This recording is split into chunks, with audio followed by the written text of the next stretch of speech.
जय भोजपुरी का हलवा। आशा करता नहीं आप लोग बढ़िया बनी जाए। फिर एक बार आप लोग बीच में लेके हाजिर बनी एक और जबरदस्त रिएक्शन आपके अपन भाषा में बीएफसी रिएक्शन के माध्यम से।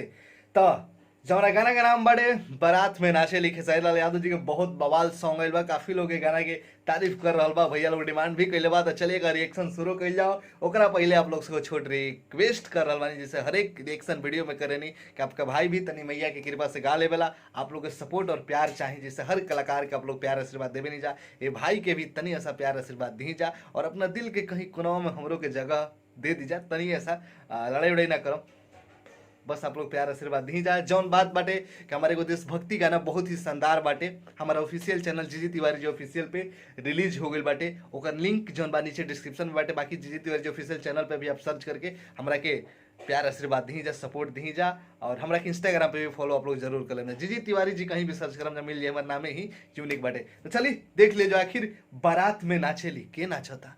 शायद भौजाई है खेसारी लाल यादव जी की ऑडियो आई रहे। ऑडियो पता ना हमारे मतलब जबरदस्त गाना रहे, हमारा पता चल रहा है बहुत दिन पहले आ रहा है, लेकिन आप लोग को पता थोड़ा टाइम ना मिल पावला से वही गाना के देशभक्ति गाना के शूटिंग और रिकॉर्डिंग बैक टू बैक रहे से करे में आप लोग को जल्दी जल्दी तनी लेट हो गई बा। ऐसा हम रिएक्शन ना दे पानी है, तनी लेट हो गई खातिर माफी मांगा तनी। पहला वीडियो में भी मांगनी है, एहो में मांग रहा बानी। तो चलिए शुरू कर जाओ रिएक्शन। ओकरा पहले थोड़ा सा डिटेल देख लियो जाओ। लिरिक्स म्यूजिक श्याम देहाती जी दिले बड़े लिखले और म्यूजिक में श्याम देहाती जी दिले बड़े। वीडियो डायरेक्टर संदीप यादव और अभिषेक सिंह जी बाड़े और खेसारी लाल यादव जी गईले बाड़े। और टिप्स भोजपुरी पे बाटे, एक वीडियो के लिंक नीचे डिस्क्रिप्शन में बाटे। नहीं जा देख ले तो जरूर देखी जा, खूब शेयर करी जा। चलिए रिएक्शन शुरू कर ले। टिप्स ओरिजिनल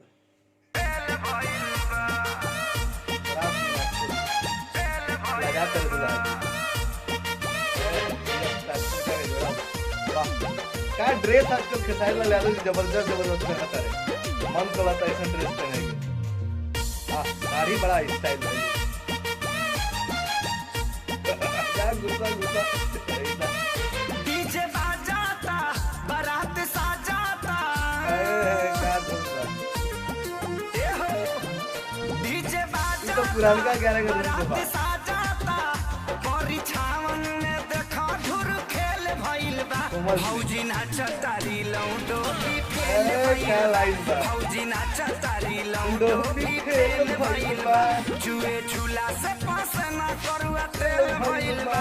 जुए झूला से पास क्या ना लाइन करुआ बा। तेल भइल बा।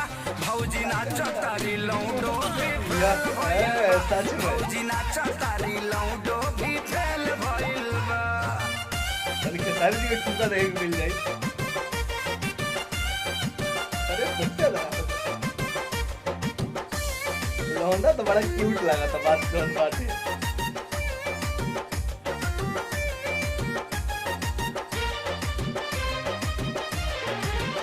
देवरा के बोलावेली खूबे कहमर हिलावेली या। मुंह में पैसा धरावेली ननदो के नचावेली।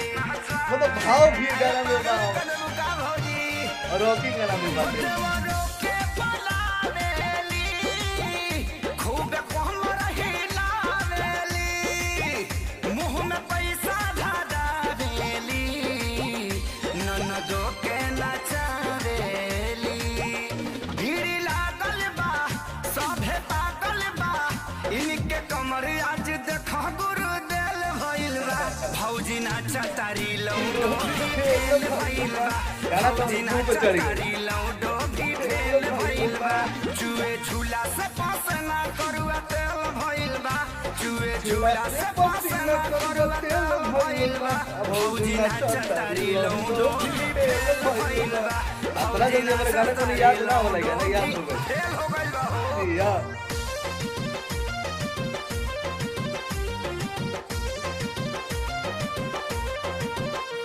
एगो काफी अलग टाइप के गाना बा। शायद आदमी कितना अच्छा से कइले बा। बड़ा से कसीबा साड़ी हो किनल भैया खेसारी हो टोका से सामा देहाती ता दिल्ली बोहिंग के गाड़ी हो अरे बात सुनकर लौटा।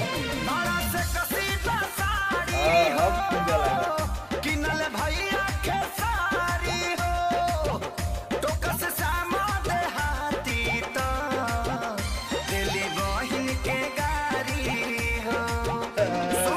के लिए छोटुआ भी बिकिया मोटुआ भी साली सरहज के देखया जे मेल भइल बा भौजी नाचतारी लौंडो भी फेल भइल बा भौजी नाचतारी लौंडो भी फेल भइल बा जुए झूला से पासना परुआ तेल भइल बा जुए झूला से पासना परुआ तेल सिग्नेचर भइल बा भौजी नाचतारी लौंडो भी फेल भइल बा भौजी नाचतारी लौंडो भी फेल भइल बा वीडियो के जौन भौजी नाचतारी लौंडो भी फेल भइल बा भौजी नाचतारी लौंडो भी फेल भइल बा वीडियो के जौन असली मजा आइला लास्ट में आइला।